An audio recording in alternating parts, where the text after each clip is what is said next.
Hello, everyone, and welcome to the Future Space. I'm your host, Daniel Fox. Our guest today is Karsen Kitchen. Karsen is a student at the University of North Carolina who recently made history by becoming the youngest woman to fly to space.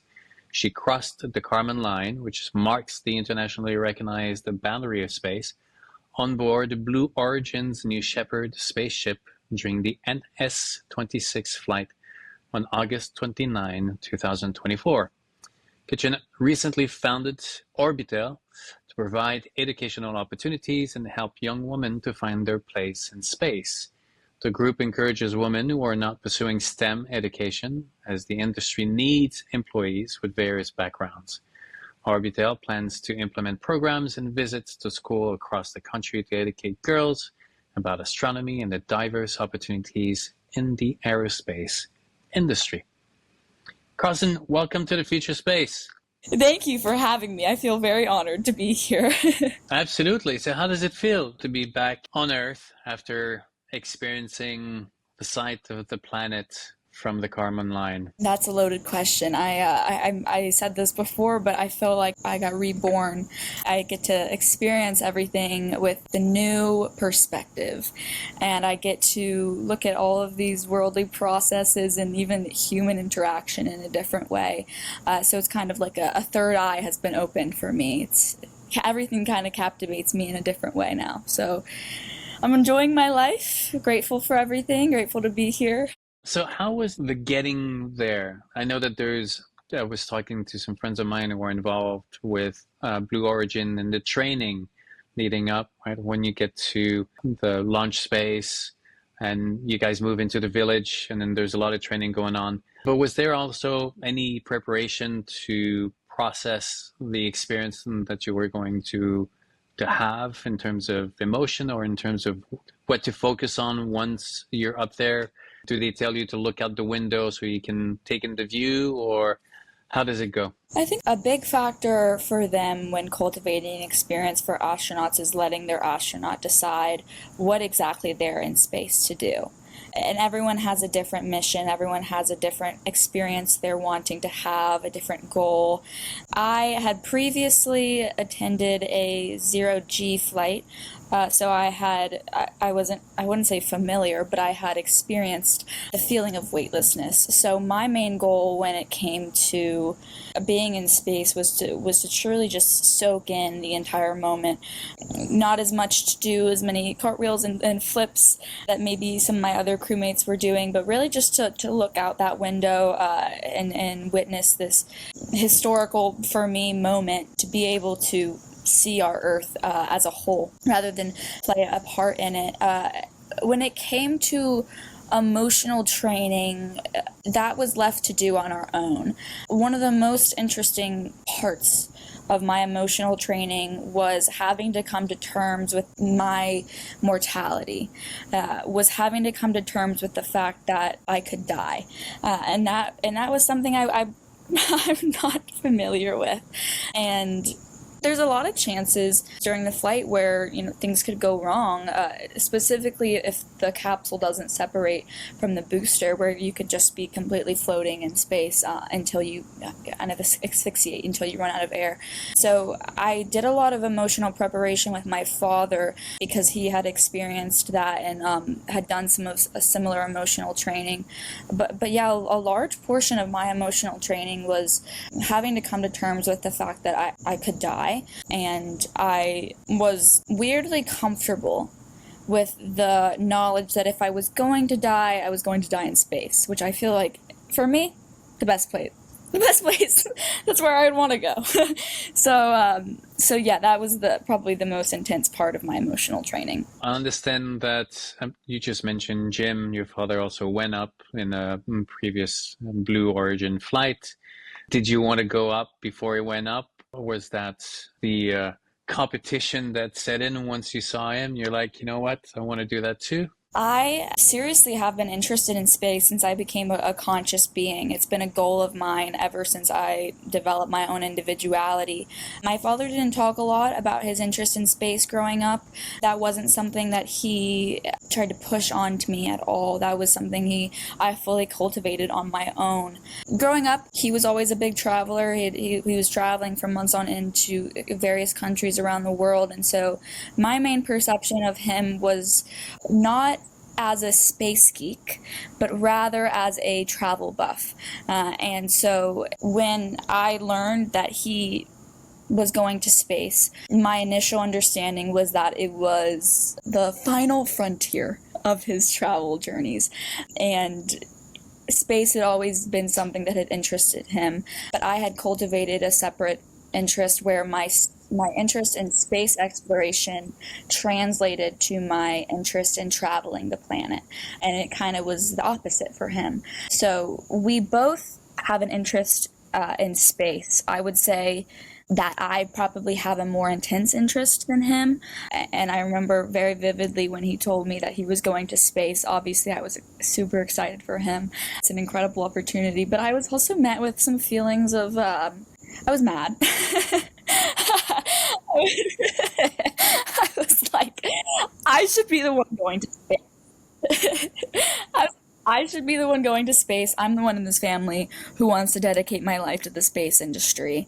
I'm the one out of this entire family who deserves to be the one going to space. But I was very grateful that he had that opportunity, and I was completely supportive. It sounds like I'm bad, but really. Totally understandable. But now the next Thanksgiving together will be quite interesting because both of you have been across the Kármán line. So back, Karsen, to what space means to you. What would be 3 words that captures the essence of space? First glance, I would probably say something along the lines of meaningful or beautiful or endless or captivating, which I all think are great descriptors of space, but I also feel like that comes along with humanity space is unknown to humanity, so that kind of warrants that kind of response. I would say my first word that captures the essence of space would be precise. In my studies in astronomy, even in my experience in space, everything to the smallest molecule, to the most minuscule atom, all the way to quantum physics and to life as we can see, is so precisely made and built together that it really is just incredible. And that's really what initially captivated my interest in space and in physics, is that everything is just perfectly built to a T, and everything works together to contribute to the success of all of these physical processes that play, which lead into my second word, which is opportune. I think everything is in space is built to perfectly cultivate the next series of events. Space is a domino effect. Stars collide so that new stars can be born. And I think that's really a beautiful, it's a beautiful thing about space, is that it builds on one another, and it cultivates new life out of everything. And it's so elusive. It is, we really know nothing about it, which is why my final word would be dignified. Space demands, and it automatically garners a sense of respect from every person, every ship, just everything in life respects space because of its elusive nature, and it's dramatic, and it puts on a show, and it's performative. But yeah, that's how I would describe space. I always love it when my guests come up with new words. Usually you have the usual suspects of words that come back: limitless, opportunities, put in certain ways, but precise, opportune, and dignify is the first time, so congratulations. Karsen, you mentioned that astronomy was your attraction at the beginning, so you know the story, and you've alluded to the story of space, the precise, all these different agents that interact with each other. If I asked you, what is the human story of space, what would be your answer? I truly do believe that this might be the best question to ask someone who went to space, truly, because I think it garners a response that a lot of astronauts and a lot of people don't necessarily think of, and I also think it allows you to get to know that person a little bit. So when people ask me about space, they often focus on how it feels or what it looks like, which are all meaningful and important parts of the journey and all contribute to making that experience. But people, they seldom tend to withdraw themselves from the situation and take a step back to see the full story of it and what it means to have a human, a residual of space, a part of space, experiencing itself, experiencing space. And so I would feel honestly like it's akin to meeting your maker. It's a full circle moment. Speaking from my experience, I felt the whole entire range of human emotions during my short time, and it truly opened my eyes in a way that I didn't think was possible, like opening a third eye. And it's akin to how people describe a near-death experience, or people who come back from the dead, when you get to see your whole life in a split second. But to have a human in space is like the ability to fully step away from your body, from your humanness, from your human label, and to look at it from another perspective, to take yourself out of the human species and look at it from your soul. So in that way, I would say it's not a human story, it's the story itself. It's getting to meet the author of the story. You're able to understand the world, to understand humans and human interaction, animal interaction, planetary objects and surfaces. Something that amazed me is different levels of consciousness, and see it as a whole rather than being a part of it, like watching a play instead of being an actor in it. But one of my favorite quotes about space is by Alan Watts, and he said that we are the universe experiencing itself. And I think that truly sums up the human story. The correlations with human biology and nature, all the patterns are there. And I think that it's really cool how space likes comfortability. Space tends to repeat itself with their patterns. It likes to get comfortable, which is human nature. But I really like this understanding that we are the universe experiencing itself, because life on our level doesn't happen. Technologically advanced life, multicellular life. And so for us to be a part of space, for our molecules, our atoms, to be a residual of space and not know anything about it, and not know the full processes of it all, and then to have this interest in exploring itself is honestly something that keeps me up at night. So, like I said, and to wrap it up, I don't think it is a human story. I think it's the story itself. I think it's getting to meet your maker. It's purposeful. I totally agree in your statement. Space is the new horizon, but it's just a continuation of the human experience. The bubble is just getting bigger and bigger. And these new frontiers offer that perspective.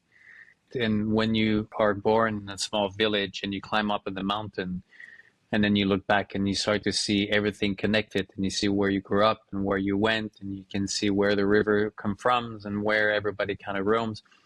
And now stepping into a rocket and going up and looking back and looking in context, the Earth in space, as Shatner beautifully described the darkness of space and then the beauty of the blue. I think that you need two things to experience those moments.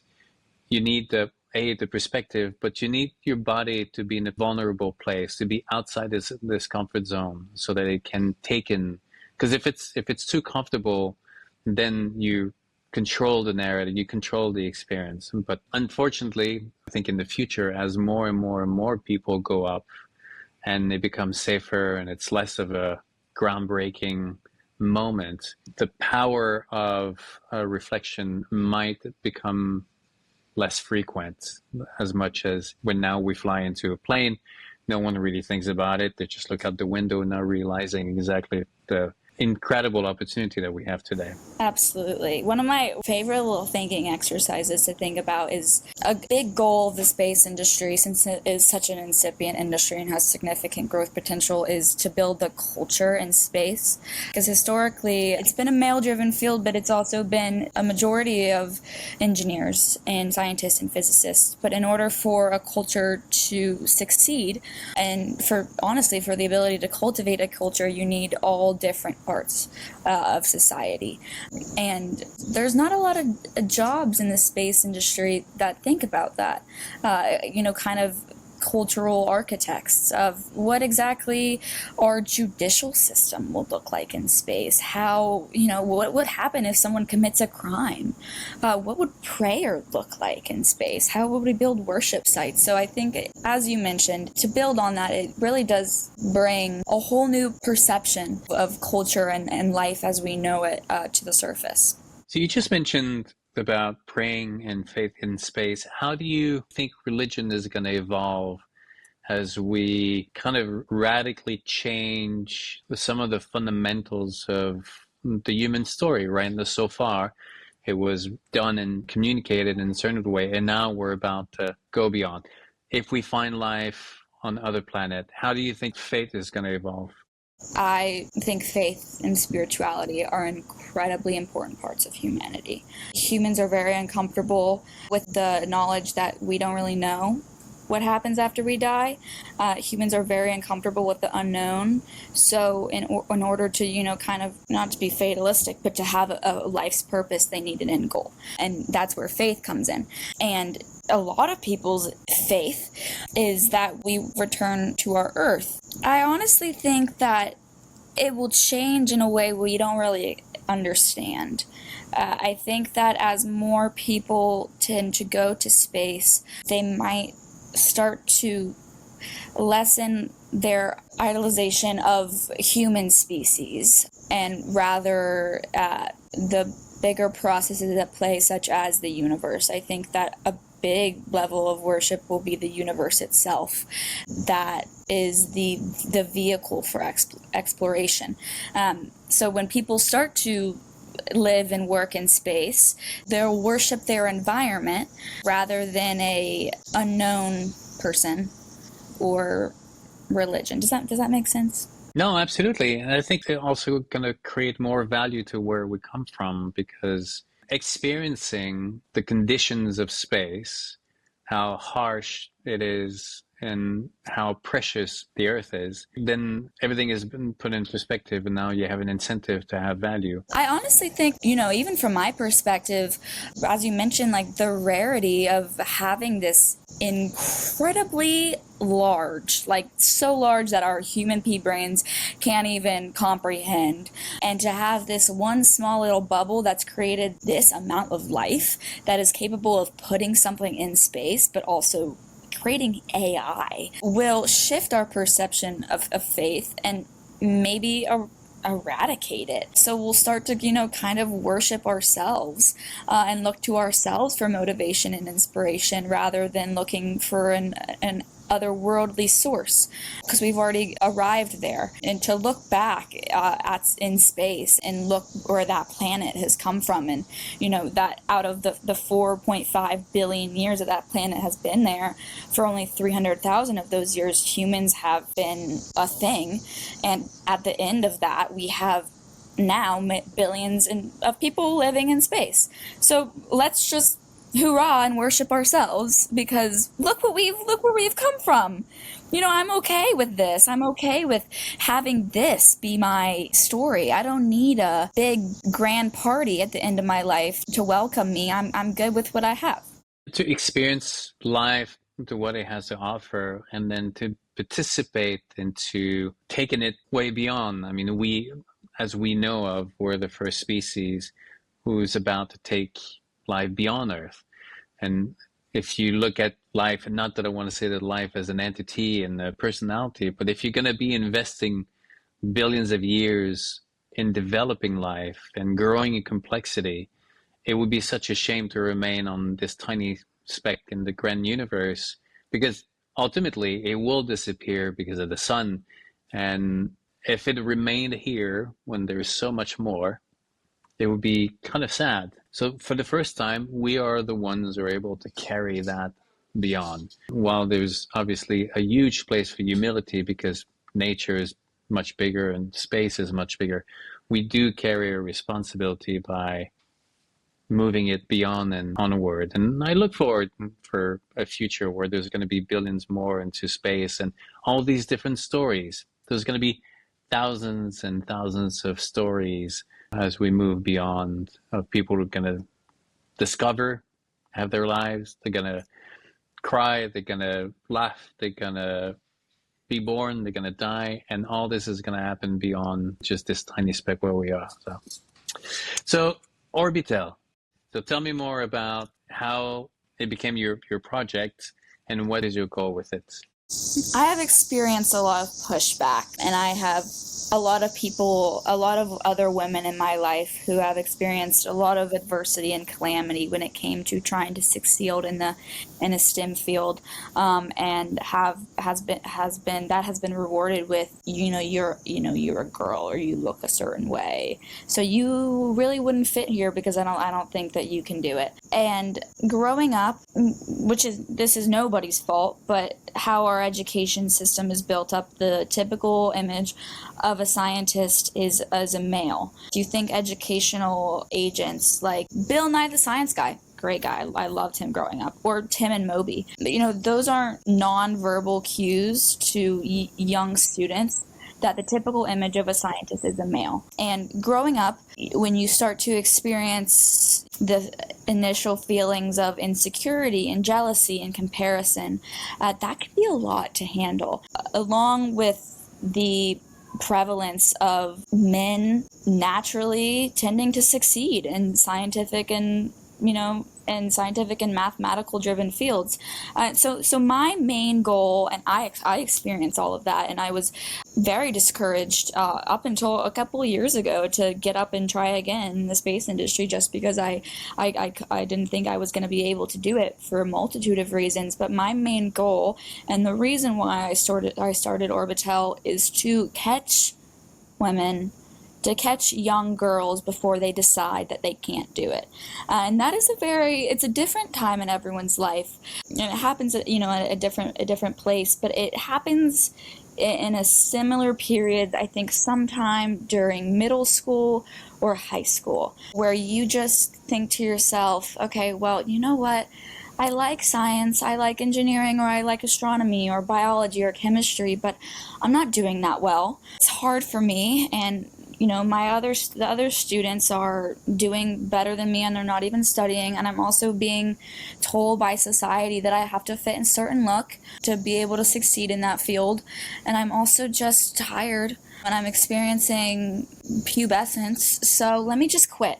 And my goal is to reach them when that's happening and say, wait, no, nope. What you know is wrong. You don't have to be a physicist or an engineer or have this incredibly impressive degree to be able to play a significant part in the space industry. And it's also a big goal of mine to demystify the space industry. When people think of it, they think of this kind of esoteric industry that is so elite. You have to belong to this secret society of geniuses in order to be able to succeed, which is just simply not true. I've met some of the most incredible people who have done such incredible work moving forward the space industry, pioneering a new space industry, who don't come from intense educational backgrounds, who come from, one of my favorite people who works at Blue Origin has a degree in history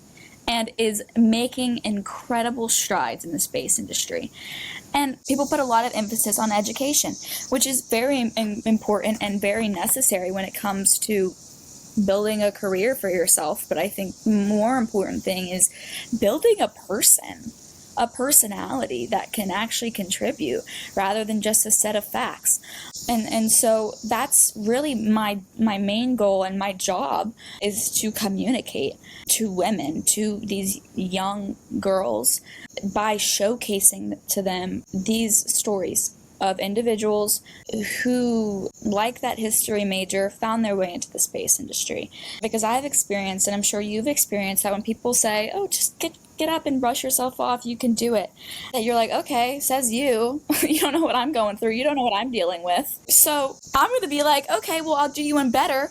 Here's a woman who studied history who is the head of her company now. So if she can do it, why wouldn't you be able to do it? To have a relatable story, and that comes from just purely growing up in a new media age where I found that the people that I like the most on social media have something I can relate to, you know, not being this perfectly wrapped up gift of a person. So to find someone who has a story that you can relate to is the most incredible piece of motivation that you can give to anybody. You know, putting all my resources in one place, demystifying the process, and giving real world examples is really what I aim to do with my organization. Giving people a point of reference so that they can use it. And I think that often we focus so much on trying to create more opportunities where there's a lot more to do about removing friction. It's two different strategies, but often the people are already minded, they're already oriented towards where they want to go. They have the personality, but you see that where they get off is the amount of frictions that they have. And if you can just take those friction off, whether, you know, it's someone that tells them that it can't be done, or it's they don't have any mentors, or they don't have any people to look up to, just changing that can do a lot because their momentum is being continued as opposed to being stopped. Like, you know, they have a direction, they have all the opportunities that they have, but if they keep getting something that prevents them from going forward, then they will come to a stop. So personally in your life, who were these actors, who were these point of references that helped you keep pushing? Was that your parents, grandparents, friends, the school? Who were they? If I'll be completely honest with you, I mean, both of my parents are very big role models of mine. They're very successful in their field. And, you know, my mom, she knows more about what to feed and how to train a human body than I think anyone in the entire world does. And so having a scientific womanly figure in my life was always something that, you know, that kept me going. But honestly, and I think is the most important, was figuring out how to pick myself up, how to, at times where I didn't feel like I had anybody to look up to. And that, what I mentioned was a big part of why I stopped, because I looked and I said, well, all of these figures that I'm looking up to, Albert Einstein, Galileo, Copernicus, all of these people are all men. Neil Armstrong, man. Alan Shepard, who's a big inspiration of mine, man. And I didn't really learn about the achievements of people like, you know, Sally Ride until somewhat frequently in the past 5 years. That was just not something that was communicated to me. That is a big goal of mine with Orbitelle, but is to incorporate more female role models into a young person's mind so that they have someone to look up to, but also instilling this knowledge that you don't necessarily always need someone to look up to if you can be comfortable and look up to yourself. If you can pick yourself up and realize that who am I to judge what I can achieve by what other people who don't even know me are telling me. They don't know if I can't go out and be the youngest astronaut. How would they know? And also, how would I know if I don't even try? Why would I not even try? The worst thing that can happen is that it doesn't happen, and I can go to bed at night at least knowing that I put my best foot forward. And so I think that learning how to cultivate a strong sense of self and learning how to, at the end of the day, trust myself that I knew what was best for me was what got me through. But when I got to college, I think that A big role model of mine was one of my undergraduate or my graduate TAs. Her name is May, and she was the first woman, the first warm woman that I met in one of my astronomy classes who I could really look up to and also see myself wanting to be like her when I was older. And I talked to her this past summer about how she got into the industry, and she has a story that is honestly deserves to make a movie out of it. And I don't want to air out her laundry, but she came from an environment that wasn't very accepting of women in STEM, especially women who want to go to space, and got a lot of pushback from her friends and family, and ended up almost failing out of college, and then picked herself up again, and is now one of my favorite people I know, and is single-handedly basically running the astronomy department here at UNC as a TA. And she's doing incredible work looking at new interfaces for our Skynet, our robotic telescope network, and trying to make that more accessible to people of all kinds. But I wouldn't say that I got really motivating role models until a few years ago. The rest was just my own hard work, trial and error, persistence. Now, Carson, back in I don't know, even in my time, the people who were interested in space were geeks, which I was not. But in your generation now, how is space perceived? I think that there's different narratives. There's some that are saying it's a waste of time, it's against climate change, it's a distraction, it's taking away money from where it should go, it's a problem. When you look around you at school, what feeling do you have from your generation? I think space has been considered a very nerdy, geeky kind of thing for a while. I think more as of recently, it's become something that has become, I guess, trendy in mainstream culture. I think that people, when I was growing up, would look at space and be like, "Oh, you nerd! That you're a little freak nature. You like space. Why can't you just be comfortable living on the ground?" People were interested in med school. I mean, Grey's Anatomy was a big thing. A lot of people wanted to become a nurse or a doctor, but as of recently, I think it's become, people have realized, and especially as the space industry as we talk right now, blowing up, history is being made almost every day. People are kind of realizing, okay, wait, this is actually something I should probably get into. This is not only a very incredible, it has an incredible job market. There's so many new opportunities for people, but it's also cool. That is cool. Being into space. There are superhero movies made about that. That is basically the entire premise of Marvel. That Marvel was basically made off of space exploration. Don't quote me on that. But that's just my opinion. I think now, since it's kind of blowing up, it's becoming a more cool thing. But I still experience, since it's an interesting, as a female being interested in space, I think it would be interesting to ask what a male thinks about this. But as I mentioned, space has been a historically male-driven field. Okay. It's been, particularly it's been men driving the field forward. So when it comes to a female pursuing an opportunity in a male-driven field, you get a lot of oh, she's not like other girls, she's nerdy and masculine. And so I think that can also, sometimes be why it's looked down upon, because it is considered a masculine thing for females to be interested in. But I think space is cool, and I've experienced a lot of surrounding my launch, which I don't engage in or really respond to. I think it's really interesting is people's takes on sending civilians to space. A lot of people see it as a sightseeing trip, but I honestly think that's just ignorant.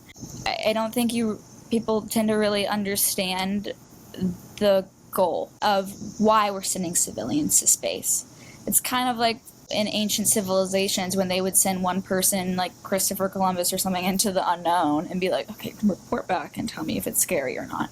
So I think it's kind of a little bit like that, and people don't really realize that. People don't really realize that this is an experiment and that we're building this new realm of the space industry, and people see it as a waste of time and resources, but they refuse to do research on what the actual emissions are for rockets. I mean, for the new Shepard rocket, it's fueled on liquid hydrogen and water. The recipient of that is steam. So, or the residual of that is steam. So they refuse to acknowledge that, first of all, it's a step in the right direction. This is where our civilization is going. But also that we're building towards a more environmentally conscious method to get to space, aka reusable launch vehicles.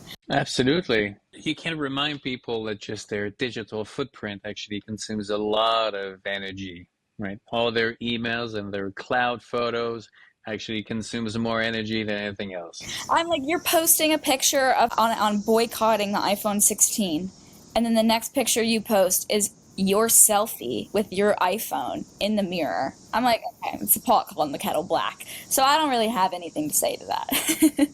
Carson, I assume that for Orbitelle also you're going to focus, as you mentioned, right? A lot of the space industry so far was focused more on the engineer aspect because it's like going wilderness camping, backbone, and like hardcore freeze-dry food. It's no pleasure at all. And it's not for everyone. But if we're looking into bringing the human experience up to space, continuing that human experience, we really have to broaden that spectrum. And in fact, engineers will start moving more into the back end, into the corner where it's less about them, because we want it to be more enjoyable for people. So we want people from all different sectors, and we want the storytellers who are able to tell that story. And we want to make sure that people are not intimidated by this world that can be intimidating from time to time. So you're doing an amazing job with Orbitelle. You went to space. You've done a lot so far for your life. Usually when we talk about wisdom, we talk about gray hair looking back. But what would be Carson's 3 words of wisdom? So I don't know much about anything. But if I had to go back and give some words of wisdom, I would say my first piece of advice is to be messy. Don't pretend, to not act like we have everything together. The universe is built on messy. That's where growth happens. That's where life happens. And the Big Bang was a result of a mess. Two atoms, two molecules coming together, which by accident, birth of stars colliding, and then creating fields of gas and dust, and then new stars and solar systems and galaxies being created out of that is a result of a mess. And there's a tendency within humanity to want to be perfect, but they fail to recognize that nothing ever happens within perfection. The universe itself isn't even perfect. And I think that's the most beautiful part about existence. Not even just human existence, but existence as a whole, is that it's not perfect. There's something so daring about it and kind of tempting, but also it's kind of filled with a little bit of hubris. At the same time, it has, it's humble and modest, but it's to be messy, 1. 2, and I think about this a lot, is to feel. The most wonderful and unique part about human existence is our ability to feel, is our capability of emotion. I think that even after going to space, I'm still amazed by this. This has been something I think about, something that keeps me up at night for years on end. I talk to everyone about this. But it is so incredible that we have the ability to have emotions. We're not just these robotic beings that get things done, because the world perfectly could have been built without emotions, but I don't think it would have been as beautiful. And I think there's something that kind of goes back to, we are the universe experiencing itself in a way maybe it couldn't. And I think in the way it couldn't was that it couldn't feel. It wanted to experience emotions. And, humanity happens not in perfection or elegance, but in unspoken moments where feelings is what's speaking to us. And the most incredible part about all of that is that it defies everything we know about everything. It defies all physical processes. It defies the laws of physics. It defies the space-time continuum. I can go to the edge of the galaxy and still love someone here on Earth, which makes no sense. Because that's just, time is dilated by space, but my emotions aren't. And that is so special and so unique. And people take advantage of that they have the ability to not only make connections with people through emotions, but that we can feel everything. And so my advice would be to feel everything, to feel the good, to feel the bad. That's where growth happens. That's where humanity happens, in that moment of feeling. But I think my last piece of advice would be to use your time wisely. When I was in space, I looked back at our Earth and I thought to myself, that thing is old. That thing is old as hell. That thing has been here for 4.5 billion years. And I am not even a small percentage of that. I don't even exist in the percentile. I am too small to count. And if I'm lucky, I only have 80 with my current lifestyle, 80 years to live, which is such a short amount of time. And so do what you want to do. Do what's best for you. Do something that's unique. Don't try to fit into the mold. Don't try to be what other people are telling you to be.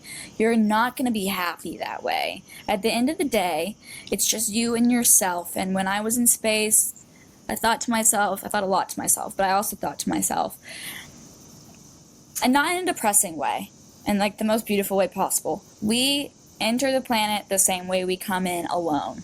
And so there is human connection, and having a support system is one of the best ways to get through life. But if you cannot depend on yourself, if you cannot, at the end of the day, be comfortable and like yourself, then you're not going to be able to be happy. And so to use your time wisely in a way that you're doing what's right for you. Because that's just... it's your life, and you only got one shot at it. So do it on your terms. Well, spoken like a true wise woman. It's really interesting because one of the sentences that I often say is, life is messy by design. The thing that I always go back to.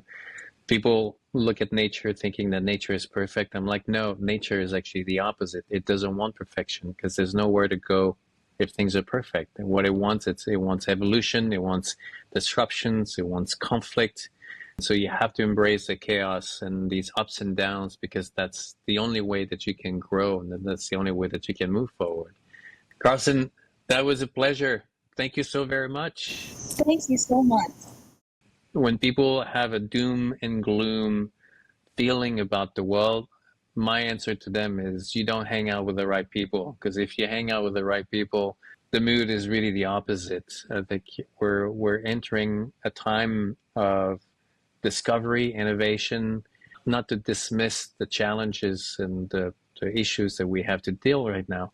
But I think that one of the beauties of our species is that we rise in the worst of times. We need an incentive to really get up and do things. When things are too comfortable, we become super arrogant and lazy. And if life, the possibility of life, can't interest you and motivate you to get out of bed, I don't know what can. Exactly. Karsen, pleasure, and best of luck with everything else. Thank you so much. I look forward to speaking with you soon. Absolutely. Bye.